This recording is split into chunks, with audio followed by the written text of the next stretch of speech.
Kannur vision success സ്റ്റോറിയിലേക്ക് പ്രിയ പ്രേക്ഷകർക്ക് സ്നേഹപൂർവ്വം സ്വാഗതം. സക്സസ് സ്റ്റോറിയിലെ എപ്പിസോഡിൽ നമ്മോടൊപ്പം ചേരുന്നത് ഒരു അധ്യാപകനാണ്. പയ്യന്നൂർ മാത്തിൽ ആലക്കാട് എന്ന സ്ഥലത്ത് നിന്നും ഒരു KM മുരളീധരൻ, കാന മീത്തൽ വീട്ടിൽ മുരളീധരൻ. 7 വിദ്യാലയങ്ങളിലായി 32 വർഷം അധ്യാപന ലോകത്ത്. ഏതാണ്ട് 4 പതിറ്റാണ്ട് കാലമായി പഞ്ചായത്ത് മെമ്പർ അല്ലാത്ത ഒരാൾ തൻ്റെ ഗ്രാമപഞ്ചായത്തിന്റെ സമഗ്ര മേഖലകളിലൂടെ സഞ്ചരിക്കുന്നു. നമുക്കറിയാം, നമ്മൾ കേട്ടിട്ടുണ്ട് സാക്ഷരതാ യജ്ഞത്തെക്കുറിച്ച്. ഇന്നത്തെ തലമുറയ്ക്ക് അത് എത്ര ഓർമ്മയുണ്ടാകും എന്നറിയില്ല. സാക്ഷരതാ യജ്ഞത്തിനും അതുപോലെ ജനകീയ ആസൂത്രണം, നമുക്ക് നമ്മുടെ ഗ്രാമങ്ങളുടെ മുഖം മാറിയത് ജനകീയ ആസൂത്രണത്തിലൂടെയാണ്. സാക്ഷരതയിലൂടെയാണ് ലോകത്തിന്റെ നെറുകയിലേക്ക് നമ്മൾ മലയാളികൾ എത്തിയത്. അപ്പോൾ സാക്ഷരത, ജനകീയ ആസൂത്രണം, ജൈവ കൃഷി, കാർഷിക മേഖലകളിലെ പുതിയ കാൽവെപ്പുകൾ, അതുപോലെ തന്നെ ഫാം സ്കൂള് തുടങ്ങി ഔഷധ സസ്യങ്ങൾ തുടങ്ങി ഒരു മനുഷ്യന് പ്രകൃതിയുമായി അല്ലെങ്കിൽ ഗ്രാമാന്തരങ്ങളിലൂടെ സഞ്ചരിച്ച് ഭൂമിയോട് ചേർന്ന് സഞ്ചരിക്കാൻ സാധിക്കുക, അത് ചെറിയ കാര്യമല്ല. അധ്യാപകർ പല കോലത്തിലുണ്ട്, പല ഭാവത്തിലുണ്ട്. ചട്ടപ്പടി സമരം ചെയ്തു തീരുന്ന അധ്യാപകരെ നമുക്ക് കണ്ടിട്ടുണ്ട്. ഇതിൽ നിന്നൊക്കെ വ്യത്യസ്തമായി നാടിനും നാട്ടാർക്കും ഒപ്പം സഞ്ചരിച്ച ഒരു അധ്യാപകനിലൂടെയാണ് ഇന്ന് നമ്മൾ സഞ്ചരിക്കുന്നത്. പ്രേക്ഷകർക്കും ഒപ്പം KM മുരളീധരനും സക്സസ് സ്റ്റോറിയിലേക്ക് സ്വാഗതം. പക്ഷേ ഞങ്ങളിങ്ങനെ ഈ എല്ലാ നാട്ടിലും ഇങ്ങനെ വ്യത്യസ്തരായ മനുഷ്യരെ തേടി നടക്കുകയാണ്. നമ്മൾ അധ്യാപകര്, നിങ്ങൾക്കറിയാം, കേരളത്തിൽ നല്ലൊരു വിഭാഗവും സർക്കാർ ജീവനക്കാരിൽ നല്ലൊരു വിഭാഗവും അധ്യാപകരാണ്. അവരൊക്കെ കൃത്യസമയത്ത് ജോലി ചെയ്ത് വീട്ടിൽ പോകുന്ന ഒത്തിരി പേരെ നമ്മൾ കണ്ടിട്ടുണ്ട്. വ്യത്യസ്തമായി സാമൂഹ്യ ബോധത്തോടുകൂടി സമൂഹത്തോട് ഇഴയെടുപ്പമുള്ളവരായി ജീവിച്ചതുകൊണ്ട് അങ്ങനെയുള്ള ഒരാളാണ് താങ്കൾ എന്ന് കണ്ടെത്തിയതിനൊത്തുനിന്നാണ് താങ്കളെ ഞങ്ങൾ തേടി വന്നിട്ടുള്ളത്. അപ്പോൾ KM മുരളീധരൻ എന്ന കാന മീത്തലെ വീട്ടിൽ മുരളീധരനെ സമൂഹത്തിനൊന്ന് പരിചയപ്പെടുത്തുക എന്നാണ് ഞങ്ങൾ ആഗ്രഹിക്കുന്നത്. അങ്ങനെ പരിചയപ്പെടുത്തുമ്പോൾ താങ്കൾ എവിടെയാണ് ജനിച്ചത് എന്ന ചോദ്യമാണ് ആദ്യം എനിക്ക് ചോദിക്കാനുള്ളത്. ഞാൻ ജനിച്ചത് കാങ്കോല അലപ്പുഴ ഗ്രാമപഞ്ചായത്തിൽ ആലക്കാട് എന്ന് പറയുന്ന ഗ്രാമത്തിലാണ് ഞാൻ ജനിച്ചത്. മാതാപിതാക്കൾ? അച്ഛൻ MP കുഞ്ഞിക്കണ്ണൻ നമ്പ്യാരാണ്. അച്ഛൻ പരമ്പരാഗതമായിട്ട് തന്നെ നല്ലൊരു കൃഷിക്കാരനാണ്. അമ്മ നല്ല കൃഷിക്കാരിയാണ്. അച്ഛനും മാതാപിതാക്കൾ രണ്ടുപേരും കർഷകരാണ്. നെൽകൃഷിയായിരുന്നു പ്രധാനമായിട്ടും. നെൽകൃഷിയുണ്ട്, കവുങ്ങ്, തെങ്ങ്, പിന്നെ കുരുമുളക്. ഇതായിരുന്നു അന്നത്തെ പ്രധാന കൃഷി. എൻ്റെ ചെറുപ്പകാലത്ത് ഞാൻ കണ്ടുവരുന്ന കൃഷി കവുങ്ങ്, തെങ്ങ്, പച്ചക്കറി. നിങ്ങളുടെ വീട്ടിലുണ്ട്? ഉണ്ട്. നിങ്ങൾക്ക് സ്വന്തമായി ഭൂമിയുണ്ട്. നിങ്ങൾ എത്ര മക്കളായിരുന്നു? ഞങ്ങൾ 3 മക്കളായിരുന്നു. എത്ര ആണോ എത്ര പെണ്ണും? ഞങ്ങൾ 2 ആണും 1 പെണ്ണും. ഞാൻ മൂത്തയാള്. എൻ്റെ അനുജനുണ്ട്, അവൻ കൃഷിപ്പണി തന്നെയാണ്. പെങ്ങളുണ്ട്, ഇളയത് പെങ്ങളും കൃഷി കാര്യങ്ങൾ, കാർഷിക മേഖലയാണ്. അതെ. മാതാപിതാക്കളെ കുറിച്ചുള്ള ഓർമ്മകൾ എന്തൊക്കെയാണ്? ഉണ്ട്. മാതാപിതാക്കളെ കുറിച്ച് എൻ്റെ അച്ഛനെ കുറിച്ചുള്ള എൻ്റെ ഒരു അച്ഛൻ ഇപ്പം ജീവിച്ചിരിപ്പില്ല, 6 വർഷമായി മരിച്ചിട്ട്. അപ്പോൾ അച്ഛനെ കുറിച്ചുള്ള ഒരു ഓർമ്മ എന്ന് പറയുന്നത്, പിന്നെ പണ്ട് ഞങ്ങൾ ചെറുപ്പത്തിൽ ഞങ്ങളുടെ കാർഷിക കുടുംബമാണെന്ന് പറഞ്ഞല്ലോ, കന്നുകാലി വളർത്തലും പിന്നെ ഉഴവുമാടുകളുമാണ് പ്രധാനപ്പെട്ട ഇനങ്ങൾ. പൂട്ടുന്ന കാലിയില്ലേ, ഉഴവുമാട്. ഉഴുകുന്ന ഉഴുകുന്ന കാളകളുണ്ടായിരുന്നു. ഞാൻ ഒരു വക നന്നായി തന്നെ കാള പൂട്ടുന്ന ആളാണ്. അതെ. അച്ഛൻ്റെ ഒപ്പം ചേർന്ന് സുബ്രഹ്മണ്യത്തിനായിരുന്നു അന്ന് കാലിനെ കൊണ്ടുവരല്. പിന്നെ പൂട്ടുന്ന കാലിനെ സുബ്രഹ്മണ്യം എന്ന് പറഞ്ഞാൽ കർണാടകത്തില് പിന്നെ കുക്കെ സുബ്രഹ്മണ്യ ക്ഷേത്രമില്ലേ, അവിടെ കാലിച്ചന്ത ഉണ്ടാവും. ഈ വൃശ്ചിക മാസത്തിലാണ് കാലിച്ചന്ത.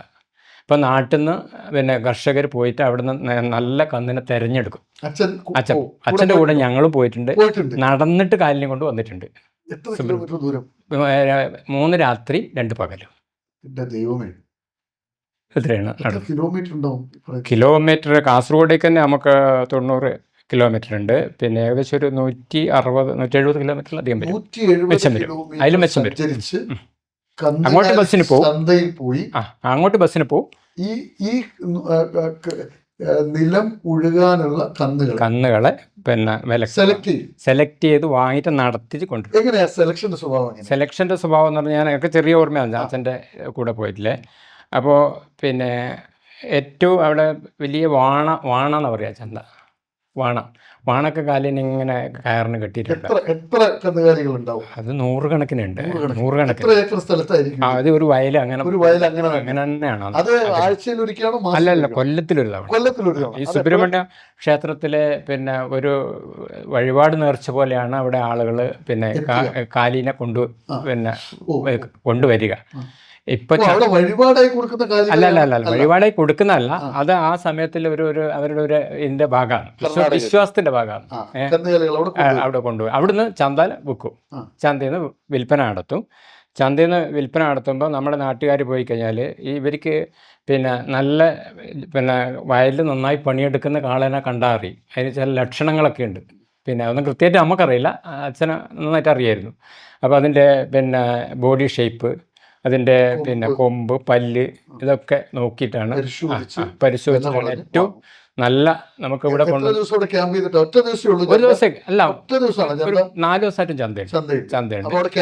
ക്യാമ്പ് ചെയ്തിട്ട് പിന്നെ 2 ദിവസം ക്യാമ്പ് ചെയ്ത് നമുക്ക് സെലക്ഷൻ ആയി കഴിഞ്ഞാൽ നമ്മൾ വാങ്ങിയിട്ട് താമസം വന്ന് പിന്നെ വയലിൽ അല്ലെങ്കിൽ ക്ഷേത്രമുറ്റത്ത് അവിടെ കിടക്കും. അല്ല, വേറെ കൃഷിക്കാരും ഉണ്ടാവും. ഒരുമിച്ച് പോകും. അവിടുന്ന് പിന്നെ നല്ല തണുപ്പിലെ സമയമല്ലേ, വൃശ്ചിക മാസം, കമ്പിളി മണിക്കും. കമ്പിളി പിന്നെ കാലിനെ കൊണ്ടുവരുമ്പോൾ കമ്പിളിയും കൊണ്ട് വരും. അങ്ങനെ ഇതിനെ എത്ര എണ്ണത്തിലേക്ക് വാങ്ങുന്നു? 1 ജോഡി 2 ജോഡിയെ നമ്മൾ 1 ജോഡിയെ വാങ്ങും. ഒരാൾ ഓരോ ജോഡി നടക്കാൻ തുടങ്ങും. ഈ 3 പകലും 3 രാത്രിയും 4 പകലും? അല്ല, 2 പകലും. രാത്രി കൂടുതൽ നടക്കും. രാത്രി നടക്കാത്ത, പകല് നടക്കാത്ത? വെയിലല്ലേ, ക്ഷീണല്ലേ കാലിക്ക്. അപ്പൊ അവിടെ നിന്ന് ഇങ്ങനെ നടത്തം തുടരും. ഭക്ഷണം വഴിയിൽ കടയിൽ നടന്നെങ്കിലും കഴിക്കും. ഉറക്കമൊന്നുമില്ല, നമ്മൾ രാത്രി നടത്തുമല്ലേ. കുറച്ച് സമയം വളരെ ക്ഷീണിക്കുമ്പോൾ എവിടെയെങ്കിലും പ്രദേശത്ത് ഒരു പിന്നെ തുണി വിരിച്ചിട്ട് കുറച്ച് നേരം ഇരിക്കും. കന്നുകാലികൾ അപ്പോൾ അവിടെ കെട്ടുമ്പോൾ തന്നെ കിടക്കും. അവര് ക്ഷീണിച്ച്. കന്നുകാലികളും മനുഷ്യർക്ക് ഒരുമിച്ച് ഒരു തണലിൽ കിടന്നു. അതെ കടന്നു. എന്നിട്ട് ഇങ്ങനെ യാത്ര ചെയ്യും. അന്നേരം അച്ഛനോടൊപ്പമുള്ള യാത്രകൾ, ഈ യാത്രയുണ്ടല്ലോ, അച്ഛനോടൊപ്പമുള്ള യാത്രകൾ, അച്ഛനും മകനും തമ്മിലുള്ള ഒരു ആശയവിനിമയമുണ്ട്. എന്തൊക്കെയാണ് നിങ്ങൾ സംസാരിക്കുക? അതെന്ന് പറഞ്ഞു കഴിഞ്ഞാൽ അച്ഛനും മകനും എന്നതിലുപരി അച്ഛൻ പഴയ കാർഷിക കഥകളും പിന്നെ കൃഷിയുമായി ബന്ധപ്പെട്ട കാര്യങ്ങളെല്ലാം ഞങ്ങൾക്ക് പഴയ കാലത്തെക്കുറിച്ചെല്ലാം നന്നായി പറഞ്ഞു തരും. അച്ഛനെ പറഞ്ഞാൽ നമ്മളൊരു കൂട്ടുകുടുംബമായിരുന്നു ഞങ്ങളുടെ കുടുംബം.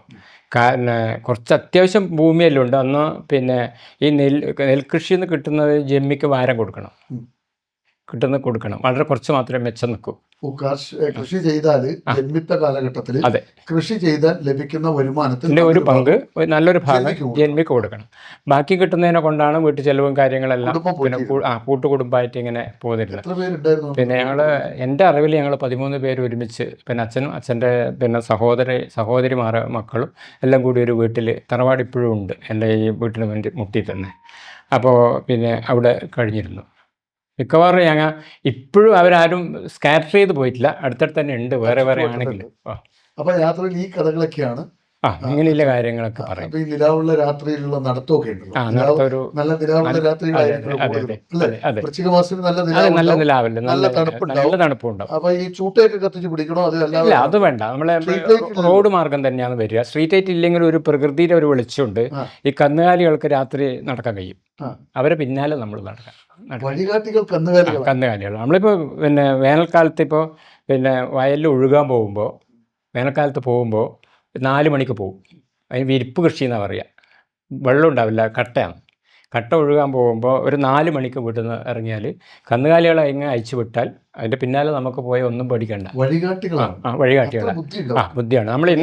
നമ്മൾ സാധാരണ പതിവ് നമ്മളെ കണ്ടം അവറ്റക്കാർ അറിയാം, കൃത്യമായിട്ട് അറിയാം. അത് ഒരു സ്ഥലത്ത് നിൽക്കും. ആടെയെല്ലാം തൊട്ടടുത്ത് നമ്മളെ പ്രദേശത്താണ് ചെയ്യുന്നുണ്ടെങ്കിൽ അവിടെ നിന്ന് മുട്ടിയിളക്കിയാൽ മറ്റേ സ്ഥലത്ത് പോയി നിൽക്കും. അവർ കൃത്യ റൂട്ടറി. നിങ്ങൾ ഈ 3 ദിവസവും 4 ദിവസവും യാത്ര കഴിഞ്ഞ് വരുമ്പോഴത്തേക്കും കന്നുകാലികൾ നിങ്ങൾ തമ്മിലുള്ള ഒരു അടുപ്പം എങ്ങനെയാണ്? ഒരുമിച്ചുള്ള യാത്രയാണ്. അപ്പോൾ വീട് എത്തുമ്പോഴേക്കും അവർ നമ്മളെ ഒരു ഇണങ്ങിച്ചേരും. അവിടെ നിന്ന് നല്ല തരത്തിൽ പിന്നെ ദുസ്വഭാവമൊക്കെ ഉണ്ടാവും. പ്രതിഷേധം എന്ന് പറഞ്ഞാൽ ഒന്നിക്കൽ നമ്മളെ കൂട്ടാക്കാതെ ഓടും, വലിച്ചോടും, പിടിച്ചു നിർത്തണം. പിന്നെ ഫോറസ്റ്റിലൂടെയാണ് ഒരു ദിവസം നടക്കണ്ടേ. വനത്തിലൂടെ വനത്തിലൂടെയാണ്. ആദ്യത്തെ ദിനം വനയാത്ര. അതെ അതെ, വനയാത്രയാണ്. ഈ വനയാത്രക്കിടയിൽ മറ്റ് വേട്ടമൃഗങ്ങൾ വല്ലതും വരാനുള്ള സാധ്യത അത് ഇരുട്ടുന്നതിന് മുമ്പേ വനം പിന്നെ ക്രോസ് ചെയ്യും. ക്രോസ് ചെയ്യും. പ്രശ്നമാണ്. അതിൽ നമ്മൾ ഒന്നിച്ചില്ലേ പഴയ ആളുകൾക്ക് കൃത്യധാരണയുണ്ട്. ഇന്ന മണിക്ക് ഇന്ന സ്ഥലത്തെത്തും ഒന്ന്, അതിനനുസരിച്ച് കാലം തെളിക്കുക എന്നാ പറയാ. തെളിച്ച് ദുഷ്കരമായ പ്രദേശം വെളിച്ചത്തോടു കൂടി പിന്നെ കടക്കും. എപ്പോഴെങ്കിലും അങ്ങനെ എന്തെങ്കിലും പ്രതിസന്ധികൾ നേരിട്ടായിട്ട് അച്ഛൻ പറയുന്ന കേട്ടിട്ടുണ്ട്. പണ്ട് എന്ന് പറഞ്ഞാൽ ഈ വന്യമൃഗങ്ങളുടെ ഒക്കെ ഈ ഒച്ചയൊക്കെ കേൾക്കുമ്പോൾ ഈ കാട്ടുപ്രദേശത്ത് നിന്ന് കാള പിന്നെ വരണ്ട് ഓടിക്കഴിഞ്ഞാൽ പിന്നെ നമുക്ക് അതിനെ കിട്ടില്ല, പോയി നഷ്ടപ്പെട്ടു, എന്നേക്കുമായി നഷ്ടപ്പെട്ടു. വരണ്ട് ഓടിക്കഴിഞ്ഞാൽ കിട്ടില്ല, നഷ്ടപ്പെട്ടു. അങ്ങനെ നഷ്ടപ്പെട്ട കേസ് ഉണ്ടെന്ന് അച്ഛൻ പറയുന്നത് കേട്ടിട്ടുണ്ട്. എപ്പോഴെങ്കിലും വന്യമൃഗങ്ങൾ മുന്നിൽ ചെന്ന് ഇല്ല, അങ്ങനെ ഒരു അനുഭവം ഉണ്ടായില്ല. അപ്പോൾ ഒരു പകല് ഈ പറയുന്ന വനം കടന്നു വേണം ഒരു യാത്ര, ഒരു ദിവസത്തെ യാത്ര. അത് കഴിഞ്ഞിട്ട് പിന്നെ നോർമലി ഉള്ള ഗ്രാമപാതകൾ, സാധാരണ റോഡുകളല്ലേ, ഇപ്പോഴത്തെ ഹൈവേ തന്നെയാണ് വരിക. കാസർഗോഡ് സൗകര്യമുള്ള ഹൈവേ അത്രയൊന്നുമില്ല. അങ്ങനെയൊന്നുമില്ല. പിന്നെ പൊതുവെ വാഹനം കുറവായിരിക്കും ഹൈവേയിൽ, ഇന്നത്തെ പോലെ അത്ര തിരക്കില്ലല്ലോ. അപ്പൊ ഈ കാളകൾക്ക് ബുദ്ധിയുണ്ട്. അവര് വഴി കാണിച്ചു തരുന്ന വഴിയിലൂടെയാണ് നമ്മൾ പിന്നെ ഈ വെളിച്ചത്തിലൂടെ നടക്കാൻ പറ്റും. അതിപ്പോൾ നമ്മൾ ഒരു ഗ്യാങ് ഒന്നല്ല. ഞങ്ങളിപ്പോൾ പിന്നെ കാസർഗോഡ് ജില്ലേൻ്റെ പിന്നെ ഏകദേശം നമ്മൾ ചെറുവത്തൂർ നീലേശ്വരം മുതൽ ഇങ്ങോട്ടുള്ള ആളുകളുണ്ടാവും. ഇങ്ങ് തെക്കോട്ടി പോയി കഴിഞ്ഞാൽ പഴയങ്ങാടി പിന്നെ കണ്ണപുരം വരെയുള്ള ആളുകൾ ഈ കൂട്ടത്തിലുണ്ട്. നിങ്ങൾ ഈ ഇതിനെ വാങ്ങുന്നതിന് മുമ്പ് വാങ്ങുമ്പോൾ നിങ്ങൾ നിലവിൽക്കാരെ അങ്ങോട്ട് കൊണ്ടുവരും. അതെ അതെ. ഈ കർണാടകയിൽ ഈ കന്നുകാലികൾ എന്ത് ജോലി ചെയ്യും? കന്നുകൾ എന്തായിരിക്കും? അത് ഈ വിൽപ്പനക്ക് വേണ്ടിയിട്ട് അവർ തയ്യാറാക്കുന്ന സാധനം. അന്നേരം ഉഴുത് ആ പണി അവിടെ അടുപ്പിക്കും അവർ പണിയെടുപ്പിക്കലില്ല. നമ്മളിവിടെ പഠിപ്പിക്കണം. പണി പഠിപ്പിക്കണം. വിലയൊക്കെ ഓർമ്മയുണ്ടോ? അന്നത്തെ വില ഓർമ്മയുണ്ട്. ഒരു ജോഡി കാലിക്ക് അവസാനമായിട്ട് അച്ഛൻ പിന്നെ സുബ്രഹ്മണ്യത്തുന്ന കാലിനെ കൊണ്ടുവന്നത് പിന്നെ ഞാൻ സർവീസ് കയറി പിന്നെയാണ്. പിന്നെ അത് 89, 90കളിലാണ്. അന്ന് ഏറ്റവും ആ വാണയിലെ ഏറ്റവും മുന്തിയ കാലീനാണ് അച്ഛനെടുത്തത്. അത് പൊതുവെ ആളുകൾ പറയും പിന്നെ നമ്പ്യാരെ പിന്നെ കാലിയായിരിക്കും പിന്നെ എത്ര വിലയുണ്ട് അച്ഛൻ എടുത്തിരിക്കും. അപ്പോൾ അച്ഛന് വാണയിലെ മുന്തിയ കാലീനെ എടുത്തിന്. അന്ന് 6250 റുപ്യ കൊടുത്തു. അത് 89, 90 അത്ര വില കൊടുത്ത് 6250 രൂപ കൊടുത്ത്. അപ്പോൾ പണം തികയാഞ്ഞിട്ട് പിന്നെ തൽക്കാലം മറ്റുള്ളവരോട് വായ്പ മേടിച്ചു. ഇപ്പോൾ ഗൂഗിൾ പേ ഒന്നും ഇല്ലല്ലോ. വായ്പ മേടിച്ച് കൊടുത്തിട്ട് ഇവിടെ നിന്ന് വന്നിട്ട് പിന്നെ തിരിച്ചു കൊടുത്ത കേസ് ഓർമ്മയുണ്ട്. പക്ഷേ ഈ കൊണ്ടുവരുന്ന ഈ കന്നുകാലികൾക്ക് പ്രത്യേകിച്ച് പേരോ ബ്രാൻഡോ മറ്റോ ഉണ്ടോ? ഇതിൻ്റെ ബ്രാൻഡ് എന്ന് പറയുന്നത് ഹള്ളികർ. അന്ന് ബ്രാൻഡൊന്നും അറിയില്ലായിരുന്നു. സുബ്രഹ്മണ്യം കാള എന്നാണ് നാട്ടിൽ പറയുക. സുബ്രഹ്മണ്യം കാള എന്നാണ് നാട്ടിൽ പറയുക. ഇപ്പോൾ ഞാനിപ്പോൾ ലേറ്റസ്റ്റ് ആയിട്ട് അതിൻ്റെ പിന്നെ വീഡിയോ ഒക്കെ കാണുമ്പോൾ ഹള്ളികർ ഇനത്തിൽപ്പെട്ട കാളയാണ് അത്. ഹള്ളികർ അതിന് പറഞ്ഞാൽ നമ്മൾ പിന്നെ അധികം വണ്ണം ഉണ്ടാവില്ല, തടി ഉണ്ടാവില്ല, നല്ല പൊക്കം ഉണ്ടാവും.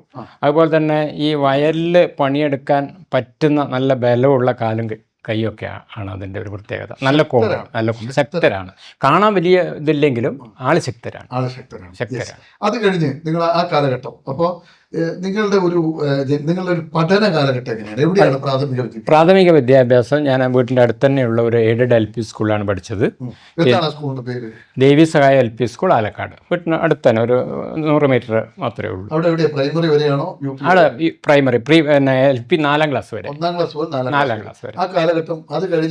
അത് കഴിഞ്ഞ് പിന്നെ ആലക്കാട് കാളീശ്വരം എന്ന് പറയുന്ന സ്ഥലമാണ്. ആലക്കാട് UP സ്കൂൾ അന്ന് അതിൻ്റെ പേര്. ഇന്നിപ്പോൾ നാരായണൻ നായർ സ്മാരക ഗവൺമെൻറ് UP സ്കൂൾ. അത് കഴിഞ്ഞ് അവിടെ 7ാം തരം വരെ പഠിച്ചു. അത് കഴിഞ്ഞ് ഗവൺമെൻറ് ഹൈസ്കൂൾ കോറോ എന്ന് പറഞ്ഞാൽ നമ്മളെ പഞ്ചായത്തിൻ്റെ മുനിസിപ്പാലിറ്റിയിലാണ് സ്കൂള്. പിന്നെ ആ സ്കൂളിലാണ് 10ാം തരം വരെ പഠിച്ചത്. ഈ സ്കൂൾ കാലഘട്ടം കർഷക കുടുംബമാണ്, മാതാപിതാക്കളൊക്കെ കർഷകരാണ്, കൃഷിയിൽ സജീവമായി ഇടപെടുന്നു. സ്കൂൾ കാലഘട്ടം എങ്ങനെയായിരുന്നു പഠനകാലം? സ്കൂൾ കാലഘട്ടം എന്ന് പറഞ്ഞാൽ ഞങ്ങൾ സ്കൂളിൽ നിന്ന് പിന്നെ വന്നു കഴിഞ്ഞാൽ സ്കൂളിൽ രാവിലെ ഭക്ഷണം പിന്നെ ചില ദിവസം കൊണ്ടുപോകും, പിന്നെ എല്ലാം കൊണ്ടുപോകാൻ പറ്റില്ല.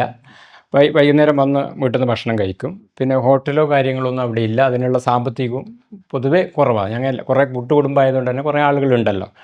അപ്പോൾ മറ്റു ഒഴിവ് സമയം വന്ന ഉടനെ ഞങ്ങളുടെ പണി എന്ന് വെച്ചാൽ പശുക്കളുണ്ട്, പശുക്കളെ മേയ്ക്കാൻ പോകണം, അല്ലെങ്കിൽ പുല്ല് ചെത്താൻ പോകണം. ഇത് എവിടെയാണ് മേയ്ക്കാൻ പോവുക?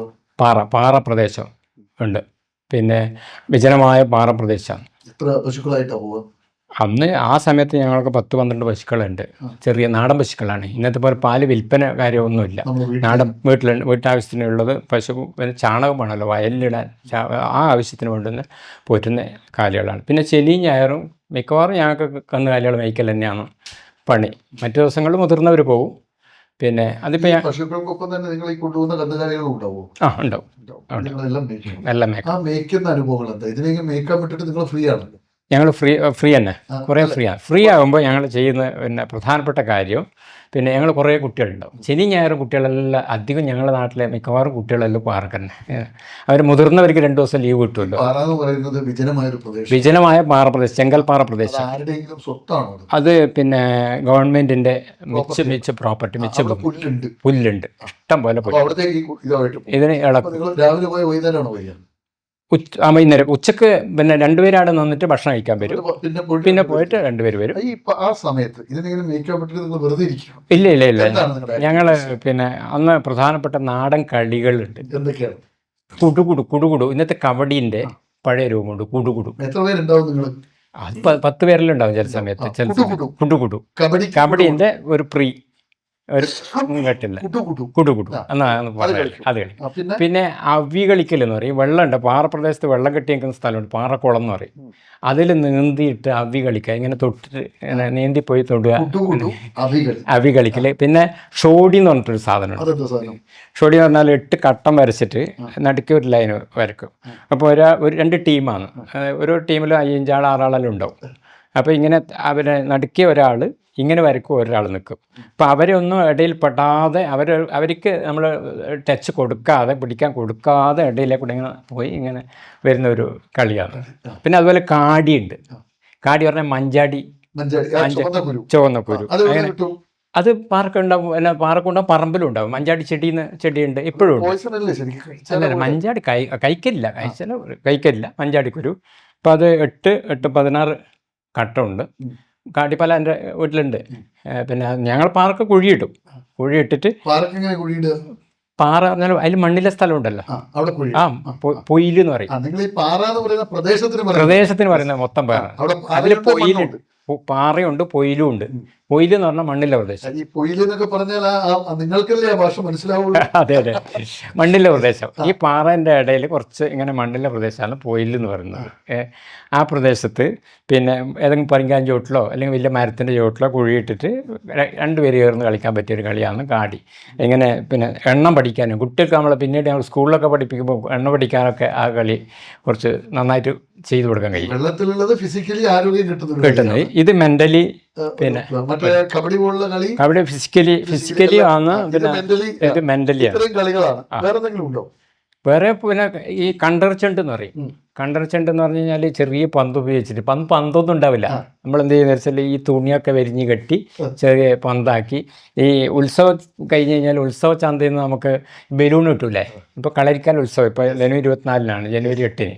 അപ്പോൾ ആടെയിൽ പോയി കഴിഞ്ഞാൽ ഈ ബലൂൺ കിട്ടും. ബലൂൺ ഊതി പൊട്ടിച്ചാൽ അതിൻ്റെ ഒരു പിന്നെ പ്ലാസ്റ്റിക്, എന്താ പറയുക, നമ്മളൊരു റബ്ബർ കിട്ടുമല്ലോ, അത് ഇട്ടിട്ട് അതിന് തുണിയൊക്കെ പൊതിഞ്ഞാകുമ്പം അങ്ങനെ പൊന്തിയേക്കും. ഒരു അത്ര വെയിറ്റ് ഉണ്ടാവില്ല. അപ്പോൾ അത് ഉപയോഗിച്ചിട്ട് കണ്ടർച്ചുണ്ട്. അല്ലെങ്കിൽ അവിടെ ഉത്സവത്തിന് പോയാൽ 20 പൈസ കൊടുത്താൽ ചെറിയ ബോൾ കിട്ടും. ക്രിക്കറ്റ് ബോളിൻ്റെ ചെറിയൊരു ബോൾ, അങ്ങനത്തെ ബോൾ മേടിക്കും. എന്നിട്ട് കണ്ടർച്ചുണ്ടെന്ന് പറഞ്ഞു കഴിഞ്ഞാൽ 2 പിന്നെ ടീമായിട്ട് കളിക്കാൻ പറ്റുന്നതാണ്. ഇങ്ങനെ തലമ എന്ന് പറയും അതിന്. തലമ ഇങ്ങനെ പന്ത് എറിഞ്ഞിട്ട് അതിന് ഓരോരോ 9 ഘട്ടമുണ്ട്. ആ ഓരോ ഘട്ടത്തിലൂടെ കടന്നു പോയിട്ട് അവസാനം വിജയിയെ കണ്ടെത്തലാണ്. ഈ കളികളെല്ലാം നിങ്ങൾ കളിക്കും? എല്ലാ പാർക്കുന്ന കളി ഒരുമിച്ച്. അത് ഞങ്ങളുടെ നാട്ടുകാർ മാത്രമല്ല, കാനായി, തൊട്ടടുത്ത ഗ്രാമമാണ് കാനായി, പിന്നെ എരമം, പിന്നെ ഇവിടെ പിന്നെ വടവന്തൂരി മാത്തിലിൻ്റെ ഇവരുടെ കുറച്ച് ഇങ്ങേ ഭാഗത്തുള്ളവർ, പിന്നെ മുത്തത്തി കൊണ്ടൊരു പ്രദേശം. പല ഭാഗത്തു നിന്നുള്ള ആളുകൾ കന്നുകാലികളെ മേയ്ക്കാൻ വേണ്ടി അവിടെ വരും.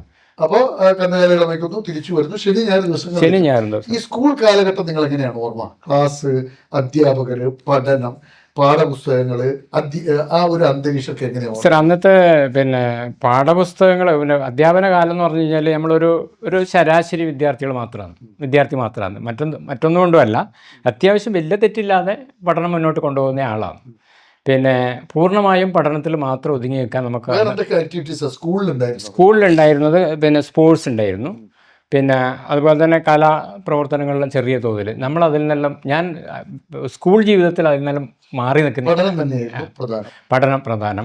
അധ്യാപകരെ കുറിച്ചുള്ള ഓർമ്മകളൊക്കെ അധ്യാപകരെ നമ്മളെ പ്രൈമറി ക്ലാസ്സുകളിൽ പഠിപ്പിച്ച അധ്യാപകരിൽ നമുക്ക് എപ്പോഴും എന്നും ഓർക്കുന്ന ഒരു ബോണ്ട് ഉണ്ടായിരുന്നു. ഉണ്ടായിരുന്നു എല്ലാവരും. സ്കൂളിലെത്തുമ്പോഴേക്കും ഹൈസ്കൂളിലും ഉണ്ടായിരുന്നു. 10ാം ക്ലാസ്സിലെ പഠനം പൂർത്തിയാവുമ്പോൾ എന്താണ് അവസ്ഥ?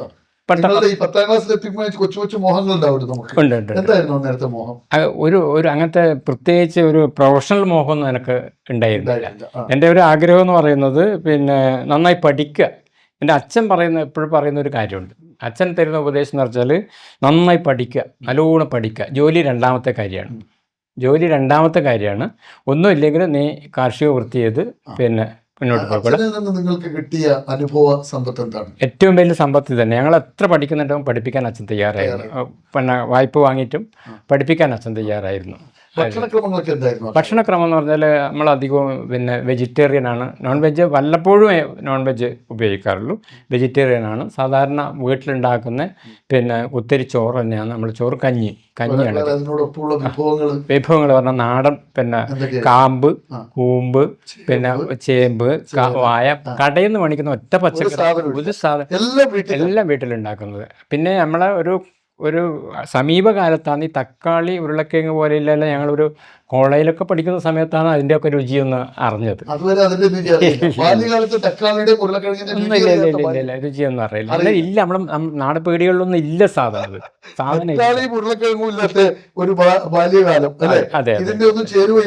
ചേരുവയില്ല. ചീര അതെല്ലാം. പിന്നെ കുമ്പളങ്ങ, വെള്ളരിക്ക. ഒരു വർഷം കുമ്പളങ്ങയും വെള്ളരിക്കയും മത്തനും ഈ 3 എണ്ണം വേനൽക്കാലത്ത് കൃഷി ചെയ്താൽ അടുത്ത വേനൽ വരെ ഉണ്ടാവും. ബാക്കിയുണ്ടാവും. കപ്പ ഞങ്ങളവിടെ അധികം കൃഷിയില്ല. ചെറിയ ആവശ്യത്തിന് നമ്മുടെ ആവശ്യമില്ല. കപ്പ നമ്മളെ പിന്നെ ഞങ്ങളുടെ പ്രദേശത്ത് മുഖ്യ ആഹാരമല്ല. ഈ 10ാം ക്ലാസ് വരെ അവിടെ പഠിച്ചു. 10ാം ക്ലാസ് വിജയം എങ്ങനെയുണ്ടായിരുന്നു? മോശമല്ല. സെക്കൻഡ് ക്ലാസ്, അന്നത്തെ സെക്കൻഡ് ക്ലാസ് വിജയ ശതമാനം പിന്നെ സ്റ്റേറ്റ് ആവറേജ് എൻ്റെ ഓർമ്മ ശരിയാണെങ്കിൽ 52 മറ്റാണ്. ഞങ്ങളെ സ്കൂളിൽ ഒരു ഗവൺമെൻറ് ഹൈസ്കൂളാണ്. ഞങ്ങളുടെ സ്കൂളിൽ ആ സമയത്ത് 72%. തൊട്ടടുത്ത് പിന്നെ ഹൈസ്കൂൾ ആ സമയത്ത് 50 താഴെയാണ് വിജയ ശതമാനം. അവിടെ ട്യൂഷൻ സൗകര്യമുണ്ട്. എന്നിട്ട് പോലും അത്രയാണ്. ഞങ്ങളുടെ സ്കൂളിൽ വരുന്ന ഒരു കുട്ടിയും ഒരു ഹോം ട്യൂഷൻ പോയിട്ട് വീട്ടിൽ നിന്ന് വരെ ഒന്നും പറഞ്ഞു കൊടുക്കാൻ സാധിക്കാത്ത 72% വിജയം മേഖലയായിരുന്നു. നമുക്ക് ഈ മാഷോട് ജീവിതത്തിൽ ആദ്യമായി തക്കാളി കണ്ട അനുഭവം ചോദിച്ചാലോ, അതെന്ന് അറിഞ്ഞാലോ? എങ്ങനെയാണ് പക്ഷേ ജീവിതത്തിൽ ആദ്യമായിട്ട് തക്കാളി കണ്ടത് എപ്പോഴാണ്? ഞാൻ പിന്നെ 8ലോ 9ലോ മറ്റോ പഠിക്കുമ്പോൾ, അത് കൃത്യമായിട്ട് ഓർമ്മയില്ല. ഞങ്ങൾ സാധാരണ ഞങ്ങളെ നാട്ടിൽ 1-2 ചെറിയ കടയുണ്ട്. അനാദി വളരെ കുറവാണ്. അപ്പോൾ ഞങ്ങൾ പ്രധാനമായും റേഷൻ മേടിക്കാൻ തൊട്ടടുത്ത് പിന്നെ പട്ടണം എന്നൊന്നും പറഞ്ഞുകൂടാ, ഗ്രാമമായ കുണ്ടൻകോവിലാണ്, പൊണ്ടാടിയാണ് ഞങ്ങളുടെ റേഷൻ ഷാപ്പ്. അപ്പോൾ അവിടുന്ന് പിന്നെ ആഴ്ചയിലെ റേഷൻ കിട്ടുമെന്ന്. പിന്നെ ഞങ്ങൾക്ക് 6 മാസമേ റേഷൻ കിട്ടുക. അരി, ഗോതമ്പ്, മണ്ണെണ്ണ. അന്ന് ഞങ്ങൾക്ക് 6 മാസമേ കിട്ടൂ. കാരണം എന്താ വെച്ചാൽ അല്പം നെൽകൃഷി സ്വന്തമായിട്ടില്ലവരായതുകൊണ്ട് 6 മാസം കാർഡ് കുത്തൽ എന്നാണ് പറയുക. 6 മാസമേ കിട്ടും. അപ്പോൾ അത് മേടിക്കാൻ പോയി കഴിഞ്ഞാൽ തൊട്ടിപ്പുറത്ത് ആ റേഷൻ ഷാപ്പിൻ്റെ തൊട്ടിപ്പുറം തന്നെ ഒരു കണ്ണാട്ടൻ്റെ പീടിയുണ്ട്. കണ്ണാട്ടൻ ഇപ്പം ഇല്ല, കണ്ണാട്ടൻ മരിച്ചു. അപ്പോൾ കണ്ണാട്ടൻ്റെ പീടിയിൽ ആദ്യമായിട്ട് ഉരുളക്കിഴങ്ങും തക്കാളിയൊക്കെ കണ്ടൊരു അനുഭവമുണ്ട്. ഞങ്ങൾ എന്നിട്ട് ചെറിയ പൈസക്ക് തക്കാളി മേടിക്കും. അവിടുന്ന് ചെറിയെന്ന് പറഞ്ഞാൽ 250 ഗ്രാമെല്ലാം മേടിച്ചാൽ വലിയതായി. മേടിച്ചിട്ട് ഞങ്ങളെന്ത് ചെയ്യുന്നത് വെച്ചാൽ വീട്ടിലേക്ക് നടന്നു വരാൻ ഒരു 3 കിലോമീറ്റർ നടക്കണം. 3 കിലോമീറ്റർ നടക്കണം. റോഡൊന്നും കാര്യമായിട്ടില്ല. പിന്നെ വലിയ വയലിൽ തന്നെ നടന്ന് പിന്നെ ഒരു വലിയ കുന്ന് കയറി ആണ് വരേണ്ടത്. അപ്പോൾ അവിടുന്ന് ഞങ്ങൾ എന്ത് വെച്ചാൽ ഒരു 2 കിലോമീറ്റർ കടക്കുമ്പോൾ കുന്നിൻ്റെ മണ്ടകത്തും അവിടെ ഇരുന്ന് പറങ്കാൻ ചോട്ടിലിരുന്നിട്ട് ഇതിൽ തക്കാളി എടുത്തിട്ട് കശുമാവ് ചോട്ടിലിരുന്ന് പിന്നെ ഇതിൽ തക്കാളി എടുത്ത് പിന്നെ ഈ കാരമുള്ളുണ്ട്, പാറയ്ക്ക ഒരു ചെടിയാണ്, ഒരു മുള്ളിലെ ഇത്. അതിന് റേഷൻ ഷാപ്പിൽ നിന്ന് മേടിച്ച പഞ്ചസാരയിൽ നിന്ന് ലേശം പഞ്ചസാര എടുത്ത് ഈ മുള്ളൊടിച്ചിട്ട് അതിന് തോട്ടിയാക്കും. അതിൽ എന്നിട്ട് പഞ്ചസാര ഇട്ട് നല്ലോണം അടിച്ച് ജ്യൂസാക്കിയിട്ട് കഴിച്ചു. അതായിരുന്നു ഈ 10ാം ക്ലാസ് ജയിച്ചതിന് ശേഷം പിന്നെ എന്തായിരുന്നു ലക്ഷ്യം? പിന്നെ എന്ന് പറഞ്ഞാൽ അച്ഛൻ എത്ര പഠിപ്പിക്കാൻ തയ്യാറാണ്. അപ്പോൾ ആ നിലയിൽ ഞാൻ പിന്നെ എനിക്ക് പയ്യന്നൂർ കോളേജിൽ തന്നെ സീറ്റ് കിട്ടി, പ്രീ ഡിഗ്രി. പിന്നെ ഫസ്റ്റ് ഗ്രൂപ്പാണ് ഞാൻ ആദ്യം എടുത്തത്. ഫസ്റ്റ് ഗ്രൂപ്പിൽ നിന്ന് എനിക്ക് പിന്നെ ആളുകളെല്ലാം പറഞ്ഞു പിന്നെ സ്പെഷ്യൽ ക്ലാസ് ഉണ്ടാവും. ആരും ഗൈഡൻസ് ഒന്നുമില്ല. നമ്മുടെ നാട്ടിലൊരു പിന്നെ ഡിഗ്രിക്ക് പഠിച്ച 2 ആളെ മറ്റേ ആ സമയത്തുള്ളൂ. പിന്നെ ഞങ്ങൾ വൈപ്പിരത്തുനിന്ന് നമ്മൾ ബസ് സ്റ്റോപ്പിൽ നിന്ന് ബസ് കയറാൻ ആകെ 5 പേരാണ് കോളേജിൽ പോകുന്നവർ. നാട്ടിൽ 5 പേരേ ഉള്ളൂ. 5 പേരേ ഉള്ളൂ. അപ്പോൾ എന്തെങ്കിലും ഒരു ഗൈഡൻസ് തരാനൊന്നും ആളില്ല. അപ്പോൾ ഫസ്റ്റ് ഗ്രൂപ്പ് എടുത്താൽ പിന്നെ കൂടുതൽ എക്സ്ട്രാ ക്ലാസ് ഉണ്ടാവും, ഇടയ്ക്ക് പോകേണ്ടി വരും. പിന്നെ സയൻസ് ഗ്രൂപ്പ്. അപ്പോൾ ഞാൻ ഫസ്റ്റ് ഗ്രൂപ്പിന് ചേർന്നിട്ട് എന്നിട്ട് പിന്നെ വലിയ സമ്മർദ്ദം ചെലുത്തിയിട്ട് തേർഡ് ഗ്രൂപ്പിലേക്ക് മാറി. തേർഡ് ഗ്രൂപ്പിൽ വരുമ്പോൾ എന്തായിരുന്നു ലക്ഷ്യം? പിന്നെ ഒന്നും ലക്ഷ്യമില്ല, പഠിക്കുക, കോളേജ് പോയി, അത്രേ ഉള്ളൂ. പ്രീ ഡിഗ്രി പൂർത്തിയായി, പാസ് ഔട്ടായി. ഡിഗ്രി എക്കണോമിക്സ് ഡിഗ്രി കഴിഞ്ഞു. അല്ല, ഡിഗ്രിക്ക് ഞാൻ പിന്നെ ഡിഗ്രി കഴിഞ്ഞു. ഡിഗ്രി ഇത് ഇന്ന വിഷയം എടുക്കണമെന്നൊന്നും ആരും പറഞ്ഞു തരാനില്ല, കിട്ടുന്നതിന് ചേരുക. പിന്നെ അപേക്ഷ കിട്ടുന്നതിന് ചേർന്നു. അങ്ങനെ ഡിഗ്രി കഴിഞ്ഞിട്ട് പിന്നെ ഒരു വർഷം BEdന് പോകാൻ വേണ്ടിയിട്ട് പിന്നെ നിന്നു. BEdന് പോകാൻ വേണ്ടിയിട്ട് നിൽക്കുമ്പോൾ എനിക്ക് പിന്നെ 52% മാർക്ക് ഡിഗ്രിക്ക്. അപ്പോൾ കേരളത്തിൽ ഗവൺമെൻറ് മേഖലയിൽ കോളേജുകളുടെ എണ്ണം കുറവാണ്. അന്നേരം എല്ലാവരും കർണാടകത്തിൽ പോയിട്ടാണ് BEd ചെയ്യുന്നത്. അപ്പോൾ അവിടെ പിന്നെ ഇവിടുത്തെ കിട്ടുന്ന ഒരു 80% എബോവ് ഉണ്ടെങ്കിലേ കിട്ടും, ഇവിടെ കിട്ടും. അപ്പോൾ കർണാടകത്തിൽ ഒരു സീറ്റിങ്ങിനെ പിന്നെ പറഞ്ഞു വെച്ചപ്പോൾ വീട്ടിൽ ചെറിയ ബുദ്ധിമുട്ട് പറഞ്ഞു. അപ്പോൾ കാശൊത്തില്ല, അതുകൊണ്ട് ആ വർഷം പോകാൻ പറ്റിയില്ല. ആ വർഷം എന്നിട്ട് ഞാൻ പൂർണ്ണമായിട്ടും നെൽകൃഷിയിൽ ഏർപ്പെട്ട് കാലികൂട്ടലാണ്. ഒരു വർഷം കാലികൂട്ടൽ, ഒരു വർഷം ഫുള്ളായിട്ട്. പിന്നെ BEd ഒറീസയാണ് ഞാൻ ചെയ്തത്. ഒറീസ ബറാംപൂർ ആണ് ഞാൻ. ബോർഡർ ബീഹാറില്ല സർ, ആന്ധ്ര കഴിഞ്ഞ. അപ്പൊ എന്റെ ഒരു ചോദ്യം, ഈ നിങ്ങളുടെ ഈ ഗ്രാമത്തിൽ ഒറീസയിലേക്ക് അഡ്മിഷൻ കിട്ടിയിട്ടൊക്കെ പോകുമ്പോൾ അതെങ്ങനെ ഉൾക്കൊണ്ടെന്ന് പറഞ്ഞു കഴിഞ്ഞാൽ എന്തെങ്കിലും ഒരു പ്രൊഫഷണൽ കോഴ്സ് കഴിക്കണം എന്ന് ആഗ്രഹമുണ്ടായിരുന്നു. പിന്നെ എനിക്ക് ടീച്ചിങ് ഫീൽഡ് താല്പര്യമാണ്. പിന്നെ ഇവിടുത്തെ മെറിറ്റിൽ കിട്ടാൻ സാധ്യതയില്ല. പിന്നെ ഉണ്ടെന്ന് പറഞ്ഞാൽ എൻ്റെ ഒരു പിന്നെ അടുത്ത അയൽവാസിയായിട്ടുള്ള ഒരു മാഷുണ്ടായിരുന്നു. അല്ല, അപേക്ഷ കൊടുത്തതല്ല. ഈ പഴയങ്ങാടി ഭാഗത്തു നിന്നൊരു സാറുണ്ടായിരുന്നു. അവിടുത്തെ ആളുകൾ കോളേജിലേക്ക് ആളുകൾക്ക് വേണ്ട സൗകര്യം ചെയ്തു കൊടുക്കുന്നൊരു സാറുണ്ടായിരുന്നു. അപ്പോൾ ആകസ്മികമായിട്ട് ഞാനൊരു ഒട്ടുമാവും തീരുമാനിക്കാൻ പോയതാ. പിന്നെ ആ സാറിൻ്റെ കൂടെ കേശവ മാഷ് അറിയാം, മണിപ്പുഴയിലത്ത് കേശവ മാഷ് കൂടെ പോയതാണ്. മാഷ് പറഞ്ഞു, എനിക്ക് ഇവിടെ ഒരാളെ കാണാൻ നമ്മളൊരു ബന്ധുവിനാ, അതുകൊണ്ട് പിന്നെ നമുക്ക് വരുമ്പോൾ മേടിക്കാൻ സാധനം എന്ന് പറഞ്ഞു. അവിടെ പോയിട്ടാകുമ്പോൾ അദ്ദേഹം ചോദിച്ചു, ഇവനെന്ത് ചെയ്യുന്നു ചോദിച്ചപ്പോൾ പറഞ്ഞു, പിന്നെ ഞാൻ പറഞ്ഞു, ഞാൻ ഇപ്പം ഡിഗ്രി കഴിഞ്ഞിട്ട് ഇങ്ങനെ നിൽക്കുകയാണ്, പിന്നെ ഒന്നും ആയിട്ടില്ല എന്ന് പറഞ്ഞു. അപ്പോൾ പിന്നെ അദ്ദേഹം ചോദിച്ചു, BEdന് പോകാൻ താല്പര്യമുണ്ടോ ചോദിച്ചു. പറഞ്ഞു ഉണ്ട് പറഞ്ഞു. അപ്പോൾ ഞാൻ പറഞ്ഞു പൈസ, അന്നേരം എൻ്റെ ഒന്നിച്ചില്ല ആളും പറഞ്ഞു സാമ്പത്തികമായിട്ടുള്ള ബുദ്ധിമുട്ടാണ്, അതുകൊണ്ട് പിന്നെ വലിയ പൈസ ഒന്നും കൊടുത്തിട്ട് പോകാൻ വേണ്ടി പറ്റില്ല പറഞ്ഞു. അപ്പോൾ അദ്ദേഹം പറഞ്ഞു, ഞാനിപ്പോൾ അടുത്ത ആഴ്ച കുറച്ച് ആളുകളെ പിന്നെ റിക്രൂട്ട് ചെയ്തിട്ടുണ്ട്. ആ കൂട്ടത്തിൽ ആ കോളേജ് കൊടുക്കേണ്ട പൈസ അഡ്മിഷൻ ഫീസ് മാത്രം തന്നാൽ മതി, താല്പര്യം ഉണ്ടെങ്കിൽ പോരെ. അങ്ങനെ വാങ്ങാൻ പോയി അധ്യാപകനായ ആളാണ്.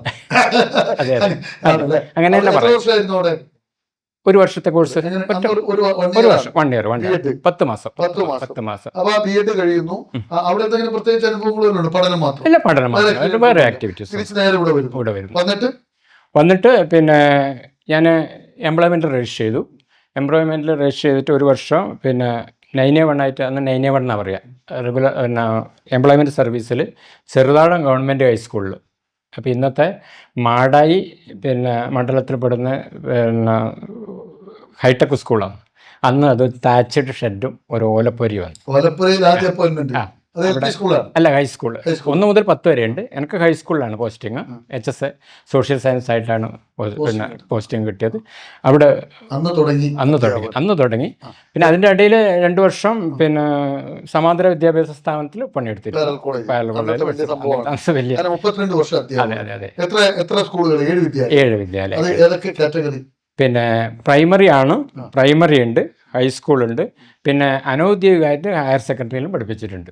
എന്തായാലും സമാന്തര വിദ്യാഭ്യാസം. ഞാൻ പിന്നെ ഹൈസ്കൂളിൽ സോഷ്യൽ സയൻസാണ്, സോഷ്യൽ സയൻസും ഇംഗ്ലീഷുമാണ് ഞാൻ എടുത്തിരുന്നത്.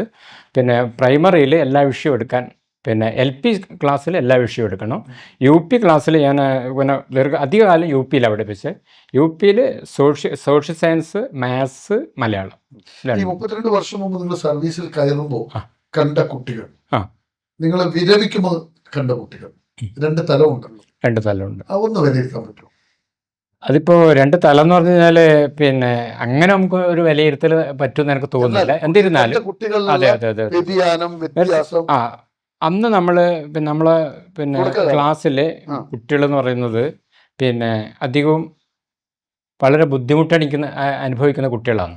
ഇപ്പം എനിക്ക് തന്നെ ചില അനുഭവങ്ങളുണ്ട്. ക്ലാസ്സിൽ വന്നിട്ട് ഇങ്ങനെ ഡെസ്കിൽ തല വെച്ചിട്ട് ഉറങ്ങുന്ന കുട്ടികളുണ്ട്. നേരിച്ച മറ്റൊന്നും കൊണ്ടുമല്ല, വീട്ടിലെ പ്രാരബ്ധങ്ങൾ കൊണ്ട് തന്നെ ഭക്ഷണത്തിൻ്റെ എല്ലാം പ്രയാസം അവരെ മുഖത്ത്. അങ്ങനെയുള്ള കുട്ടികൾ ആ സമയത്ത് ഹാൻഡിൽ ചെയ്യാൻ ഒരു വഴിയുമില്ല നമുക്ക്. പിന്നെ വേറെ വഴി നമുക്ക് ഇല്ല. അത്യാവശ്യം ഞാനിപ്പോൾ സർവീസ് കയറിയ പിന്നെ 1-2 അനുഭവം ഉണ്ടായിട്ടുണ്ട്. ഞാനിപ്പോൾ ഒരു സ്പെഷ്യൽ ക്ലാസ് വെച്ചപ്പോൾ ഒരു കുട്ടി ഇങ്ങനെ ഉച്ചയ്ക്ക് ഞങ്ങൾ 2 ടീച്ചേഴ്സ് മാറി വെച്ചതാണ്. അപ്പോൾ ഒരു കുട്ടിയുണ്ട്, മറ്റേ മാഷ് ഞാൻ ഒരു ക്ലാസ് പഠിപ്പിക്കുമ്പോൾ മറ്റേ മാഷ് ഈ ക്ലാസ് പഠിപ്പിക്കും. അങ്ങനെ മാറി ഉച്ചയ്ക്ക് 11:30 ഇൻ്റർവെല്ലിന് ശേഷം ഞാനൊരു ക്ലാസ് പോകുമ്പോൾ ഒരു കുട്ടി ഇങ്ങനെ വല്ലാതെ കരയുന്നുണ്ട്. കരയുമ്പോൾ ഞാൻ ചോദിച്ചു, എന്താ മോനെ കരയുന്നത്? തൊട്ടടുത്തുള്ള കുട്ടിയോട്, അന്നേരം തൊട്ടടുത്തുള്ള കുട്ടി പറഞ്ഞു, സാറേ അവന് സ്കൂളിൽ കഞ്ഞി ഉണ്ടാവുമെന്ന് വിചാരിച്ചിട്ട് ഇന്ന് വന്നിനി. ഇപ്പോൾ ഞാൻ പറഞ്ഞു ഉച്ചയ്ക്ക് പോവാം, ഉച്ചവരെ ക്ലാസ് ഇല്ലു എന്ന് പറഞ്ഞു. കഞ്ഞി ഉണ്ടാവുമെന്ന് വിചാരിച്ചിട്ട് വന്നിനി, വീട്ടിൽ വലിയ ബുദ്ധിമുട്ടൊന്നും കഴിച്ചിട്ടില്ല അവൻ രാവിലെ എന്ന് പറഞ്ഞു. അപ്പോൾ ഞാൻ അപ്പാടും തന്നെ ആ 2 കുട്ടികളെയും വിട്ടിട്ട് അടുത്ത ഹോട്ടലിലേക്ക് പറഞ്ഞു, നിങ്ങൾ എന്നാ വേണ്ടി വെച്ചാൽ അവിടെ നിന്ന് കഴിച്ചോളൂ, ബാക്കി ഞാൻ പറഞ്ഞതെന്ന് പറഞ്ഞാൽ മതി എന്ന് പറഞ്ഞിട്ട് ആവശ്യമുള്ള ആഹാരം വാങ്ങിക്കൊടുത്തു.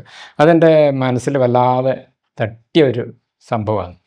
അതിനുശേഷം ഞാൻ ഇത്തരം കുട്ടികളെ സ്പെഷ്യൽ ക്ലാസ്സിൽ വന്ന കുട്ടിയെ കണ്ട അതിനുശേഷം ഞാൻ എന്ത് ചെയ്യുന്നത് വെച്ചാൽ അതുവരെ ഞാൻ ആ സ്കൂളിലേക്ക് ട്രാൻസ്ഫർ ആയി പോയിട്ട് അധികം ആയിട്ടില്ല, കുറച്ചേ ആയിട്ടുള്ളൂ. അടുത്ത ചുറ്റുപാടെല്ലാം പഠിച്ചു വരുന്നൊരു സമയമാണത്. അതിനുശേഷം അത്യാവശ്യം അങ്ങനെയുള്ള കുട്ടികളെ ഞാൻ ശ്രദ്ധിക്കുകയും എന്നാൽ പറ്റുന്ന വിധത്തിൽ ഞാൻ ഇപ്പോഴും റിട്ടയർമെന്റ് 2000 സർവീസിനിടയിൽ എപ്പോഴെങ്കിലും മനസ്സിനെ വേദനിപ്പിക്കുന്ന മറ്റനുഭവങ്ങൾ പങ്കുവെക്കാനുണ്ടോ? ഇല്ല. വിദ്യാർത്ഥി രാഷ്ട്രീയമായ ചിരിപ്പോലുകൾ, അധ്യാപകർ തമ്മിലുള്ള ഇഷ്യൂസ്, മാനേജ്മെന്റ് തലത്തിലുള്ള ഇഷ്യൂസ്, അങ്ങനെ പറയത്തൊക്കെ ഒന്നും ഉണ്ടായിട്ടില്ല. എന്താ വെച്ചാൽ എന്നെ സംബന്ധിച്ചിടത്തോളം ഏത് ആശയത്തിൽ വിശ്വസിക്കുന്ന ആളായാലും അധ്യാപകരെ എല്ലാ ആശയത്തിലും വിശ്വസിക്കുന്നവരും എൻ്റെ സുഹൃത്തുക്കൾ ഉണ്ട്. ഈ സർവീസ് കാലഘട്ടം നന്നായി തന്നെ ഓർമ്മകളിൽ തെളിഞ്ഞു നിൽക്കുന്ന വിദ്യാർത്ഥികളുണ്ടോ? മറക്കാനാവാത്ത വിദ്യാർത്ഥികളുണ്ട്. എപ്പോഴും ഒരു ഓർമ്മയുണ്ട്. ഒന്ന് ഈ കുട്ടിയുടെ മുഖാനൊക്കെ എപ്പോഴും ഓർമ്മ വരും. അതുപോലെ തന്നെ ഒരു കുട്ടി നന്നായി പഠിക്കുന്ന കുട്ടിയാണ്. വീട്ടിലെപ്പോഴും മാതാപിതാക്കൾ തമ്മിൽ ഒരു വൈകുന്നേരം ആകുമ്പോൾ ചില ശബ്ദം കോലാഹലമായി കുട്ടികൾ മര്യാദക്ക് പഠിക്കാൻ പറ്റാത്ത അനുഭവമുണ്ട്.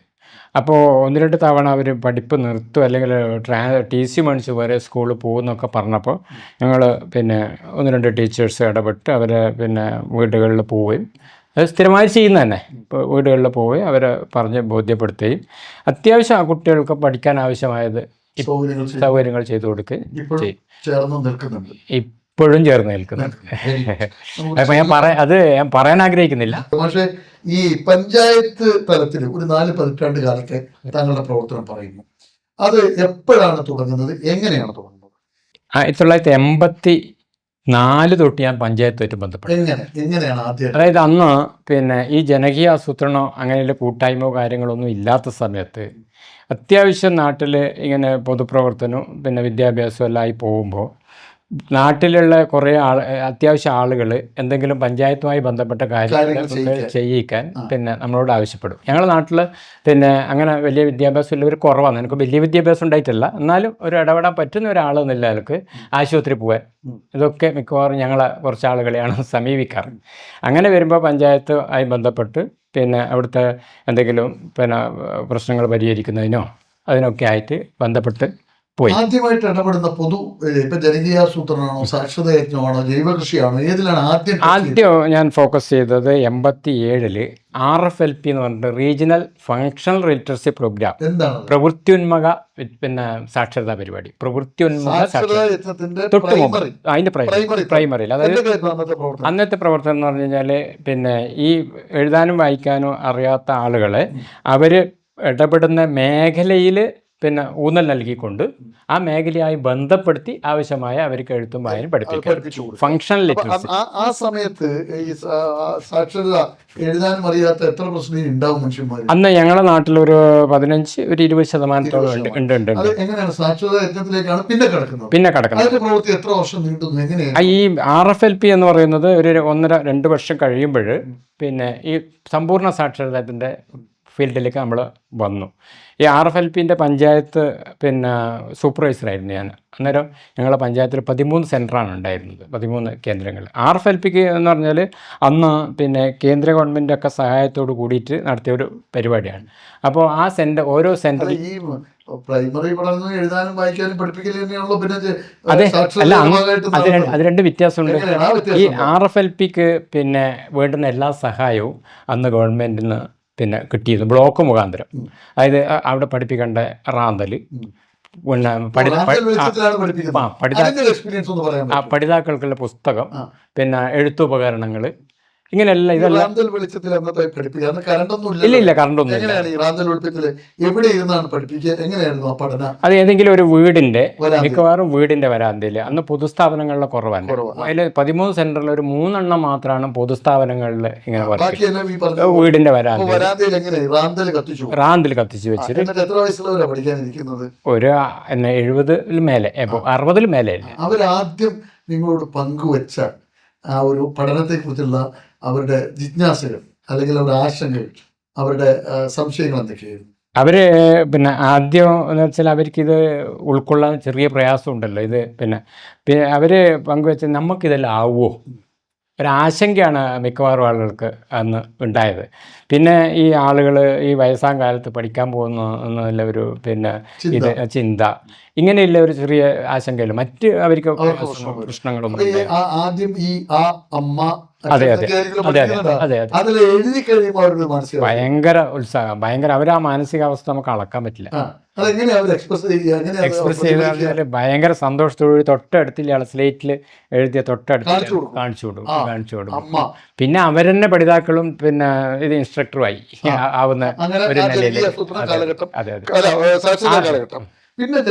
ജനകീയാസൂത്രണം RFLP കഴിഞ്ഞിട്ട് നമ്മളെ 91 സമ്പൂർണ്ണ സാക്ഷരത വന്നു. പിന്നെ ജനകീയാസൂത്രണം 96 വന്നു. 97 മുതൽ ഇത് ഇംപ്ലിമെന്റ് ചെയ്യാൻ തുടങ്ങിയ കാലഘട്ടം മുതൽ ഇന്നലെ വരെ ജനകീയാസൂത്രണത്തിന്റെ പ്രൈമറി ഘട്ടം എങ്ങനെയായിരുന്നു? പ്രൈമറി ഘട്ടം എന്ന് പറഞ്ഞാൽ നമുക്ക് ഇത് ആ ഒരു ഘട്ടത്തിൽ എന്ന് പറഞ്ഞാൽ അതുവരെ ഉണ്ടായ സംവിധാനത്തിൽ നിന്ന് മാറി തദ്ദേശ സ്വയംഭരണ സ്ഥാപനങ്ങൾക്ക് അധികാരവും പൈസയും രണ്ടും കിട്ടുന്നൊരു നിലപാട് പ്രാദേശിക സർക്കാരുകളായി മാറി. പ്രാദേശിക സർക്കാരുകളായി മാറുമ്പോൾ തന്നെ പരിമിതികൾ ഉണ്ടെങ്കിൽ പോലും ആ ഭരണകൂടത്തിന് അവരുടെ പിന്നെ ഭരണസ്ഥാപനത്തിന് കീഴിൽ എന്തൊക്കെ വികസന പ്രവർത്തനം വേണം എന്നതിനെക്കുറിച്ച് ജനങ്ങളിൽ നിന്ന് അഭിപ്രായം അറിയാം. അതിന് പഞ്ചായത്ത് മെമ്പർമാരുണ്ടല്ലോ. ഞങ്ങളുടെ റോൾ എന്ന് പറഞ്ഞു കഴിഞ്ഞാൽ ഈ പിന്നെ ആളുകളെ സംഘടിപ്പിക്കുക, അതുപോലെ തന്നെ ഈ അയൽക്കൂട്ടങ്ങൾ രൂപീകരിച്ച് ഓരോ പദ്ധതിയും പ്രവർത്തനവും പ്ലാനും വരുമ്പോൾ അവരെ അറിയിക്കുക. അധ്യാപക വൃത്തിയോടൊപ്പം തന്നെ കൊണ്ടുപോകും. ഇപ്പോഴും ഇന്നലെ വരെ ഇപ്പം ഞാൻ പഞ്ചായത്തിൻ്റെ പിന്നെ ആസൂത്രണ സമിതി അംഗമാണ്. അതുപോലെ തന്നെ പഞ്ചായത്ത് ജൈവ വൈവിധ്യ പരിപാലന സമിതിയുടെ, അതായത് കേരള സ്റ്റേറ്റ് ബയോഡൈവേഴ്സിറ്റി ബോർഡിൻ്റെ കീഴിൽ പ്രവർത്തിക്കുന്ന ഒരു സ്വയംഭരണ സ്ഥാപനമാണ് BMC എന്ന് പറയുന്നത്. ആ BMCയുടെ 5 വർഷമായി അതിൻ്റെ കൺവീനറായിട്ട് പ്രവർത്തിക്കുന്നത്. പണി എന്ന് പറഞ്ഞാൽ പിന്നെ നമ്മുടെ ജൈവ വൈവിധ്യ സംരക്ഷണം പ്രധാനമായിട്ടും കർഷകരല്ലാത്തവർക്ക് ജൈവ വൈവിധ്യം അത് സംരക്ഷിക്കുന്നു. എന്താണ് ജൈവ വൈവിധ്യം എന്ന് പറഞ്ഞാൽ? ഞങ്ങളെ പഞ്ചായത്തിൻ്റെ ഒരു ഉദാഹരണം എടുത്താൽ ഇപ്പോൾ ഞാൻ നേരത്തെ പറഞ്ഞല്ലോ പാറ പ്രദേശമൊക്കെ ഉണ്ടെന്ന്. ജൈവ വൈവിധ്യ സമൃദ്ധമായ ഒരു പ്രദേശമായിരുന്നു ഒരു കാലത്ത് നമ്മളെ ഉള്ള പ്രദേശം. ഇപ്പോൾ അതിന് പലതരത്തിലുള്ള ശോഷണങ്ങളും സംഭവിക്കുന്നുണ്ട്. അപ്പോൾ ഇനി അത് ആ രീതിയിൽ തിരിച്ചു പിടിക്കാൻ കഴിഞ്ഞു. ജൈവ വൈവിധ്യം എന്ന് പറഞ്ഞാൽ ജന്തു സസ്യ ജാലങ്ങളുടെ സംരക്ഷണം അത് പ്രകൃതിയോട് ചേർന്ന് നിൽക്കുന്നത്. അങ്ങനെ പറഞ്ഞാൽ അതെ, ജൈവ വൈവിധ്യം എന്ന് പറഞ്ഞാൽ എങ്ങനെയാണെന്ന് പ്രകൃതിയോട് തലമുറക്ക് നമ്മൾ ഈ ലെവലിൽ പറഞ്ഞു കൊടുത്തില്ലെങ്കിൽ മനസ്സിലായി. അപ്പോൾ ഒരു 90 ഏക്കറയിൽ ഒരു 100 ഏക്കറോളം കാവുകളുണ്ട്, പ്രൈവറ്റും പിന്നെ ഇതുമായിട്ട് നമുക്ക് കാവുകളുണ്ട് ഞങ്ങളുടെ പഞ്ചായത്ത്. ആ കാവുകളുടെ സംരക്ഷണത്തിന് ആവശ്യമായ നമ്മൾ ചെയ്തു കൊടുക്കലല്ല, അതിന് വേണ്ടുന്ന പ്രോത്സാഹനം കൊടുക്കുക. അതിൽ പിന്നെ ഈ മഹാത്മാഗാന്ധി തൊഴിലുറപ്പ് ആളുകളെല്ലാം ഉപയോഗിച്ചുകൊണ്ട് ജൈവവേലി നിർമ്മാണത്തിന് സഹായിക്കുക, ഇങ്ങനെയുള്ള പ്രവർത്തനങ്ങളാണ്. അതിൻ്റെ എല്ലാം ഭാഗമായിട്ട് 2021 ബഹുമാനപ്പെട്ട കേരള മുഖ്യമന്ത്രിയിൽ നിന്ന് പിന്നെ സംസ്ഥാനത്തെ 1ാം സ്ഥാനത്തുള്ള ജൈവ വൈവിധ്യത്തിനുള്ള 1ാം സ്ഥാനത്തിലേക്കുള്ള പുരസ്കാരം നമുക്ക് കിട്ടിയിട്ടുണ്ട്. അതെ കിട്ടിയിട്ടുണ്ട്. പിന്നെ ഈ ജൈവ കൃഷിയുമായി ബന്ധപ്പെട്ട് നിങ്ങൾ ചെയ്തിട്ടുള്ള കാര്യങ്ങൾ എന്തൊക്കെയാണ്? ജൈവ കൃഷിയായി ബന്ധപ്പെട്ടുകൊണ്ട് നിങ്ങൾ പലതരം കൃഷികൾ ചെയ്യുന്നു, 131 ഇനം കൃഷി രീതികൾ. അതെന്താണ്? നെൽകൃഷിയാണ്. അധികം രീതികളുണ്ടോ കൃഷിക്ക്? രീതിയല്ല, അത് 131 ഇനം നെല്ല്, വെറൈറ്റി നെല്ല് ഞാൻ കഴിഞ്ഞ വർഷം കൃഷി ചെയ്തിരുന്നു.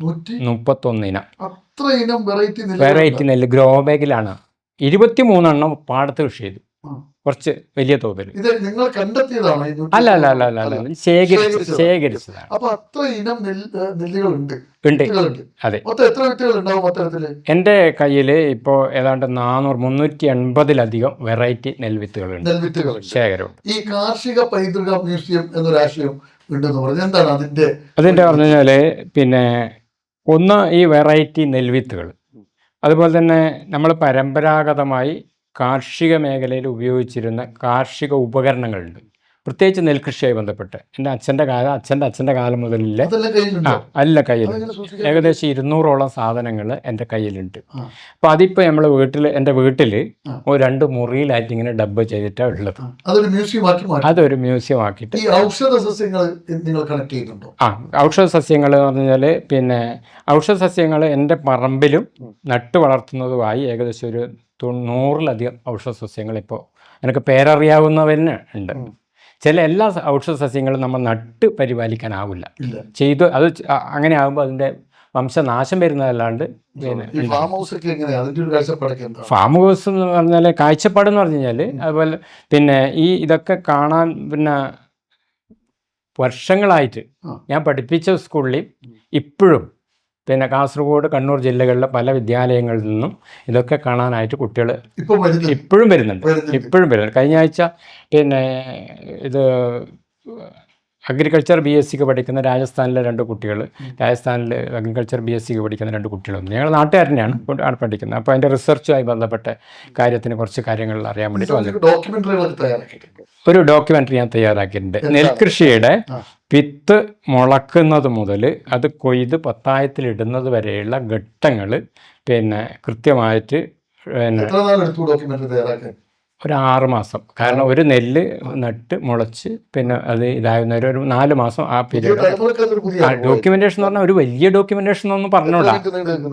8 മിനിറ്റ് 9 മിനിറ്റ് കഥാപാത്രം ഞാനും എൻ്റെ കുടുംബവും തന്നെ.